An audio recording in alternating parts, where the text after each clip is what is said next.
இன்று காலை ஜலான் சுங்காய் துவா உளியாம் பகுதியில் நடந்த விபத்தொன்றில் இஸ்தானா நகாராவின் காவல்துறை மோட்டார் சைக்கிள் அணியின் 32 வயதுடைய அதிகாரி ஒருவர் உயிரிழந்தார். இதுகுறித்து உலுஸ்லாங்கோர் மாவட்ட போலீஸ் தலைவர் சுப்ரிண்டென்டன்ட் இப்ராஹிம் உசேன் கூறுகையில், பத்தாங்காளியில் இருந்து கோலாலம்பூருக்கு சென்று கொண்டிருந்த போது சாலையில் விழுந்த மரத்தை தவிர்ப்பதற்காக அந்த அதிகாரி மோட்டார் சைக்கிளை திருப்பியுள்ளார். இதனைத் தொடர்ந்து அவர் கட்டுப்பாட்டை இழந்து எதிர்வழி சாலைக்கு சறுக்கிச் சென்று விபத்துக்குள்ளாகியுள்ளார். விபத்து நடந்த இடத்திற்கு விரைந்த மருத்துவ அதிகாரிகள் சம்பவ இடத்திலேயே அவர் உயிரிழந்ததை உறுதிப்படுத்தினர்.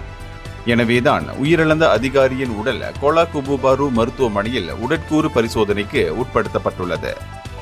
இந்த வழக்கு 1987 ஆண்டு சாலை போக்குவரத்து சட்டத்தின் பிரிவு 41 அடைப்புக்குறி 1 கீழ் கவனக்குறைவாக வாகனம் ஓட்டியதாக விசாரிக்கப்படுகிறது.